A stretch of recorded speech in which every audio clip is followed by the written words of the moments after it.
ভারত যে ধরনের কর্মকাণ্ড করছে এটা অ্যাগ্রেসর। এই অ্যাগ্রেসর যদি হয়, ইন্টারন্যাশনাল লতে বিধান আছে, it may be refer to even in the United Nations.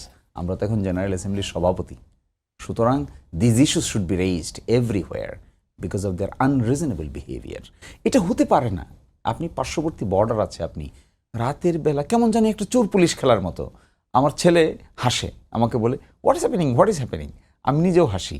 Hurricane নিয়ে দাঁড়ায় আছে, আমাদের লোকেরা বিজিবির সঙ্গে গিয়ে লাইন ধরে দাঁড়ায় আছে, বিজিবি তাকে নিষেধ করতেছে, তারা এখানে আসতে চাচ্ছে। এটা কি কোনো রাষ্ট্রীয় আচরণ?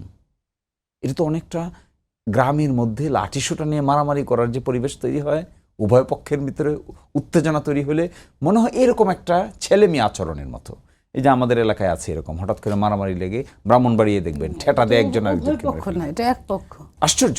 এইবার একটা জিনিস দেখা যাচ্ছে, আমাদের বিজিবিরা বাধা দিচ্ছে, তাদের সঙ্গে আমাদের ওই সংশ্লিষ্ট এলাকার লোকেরা যুক্ত হচ্ছে, তারা সারা রাত সজাগ থাকছে। এটা গুড সাইন, কিন্তু এটা তো সলিউশন না। ইট ক্যানট বি এ সলিউশন। আপনি পুশ ইন করবেন, আমরা পুশ ব্যাক করবো। কাকে করব? মানুষ তো তারা।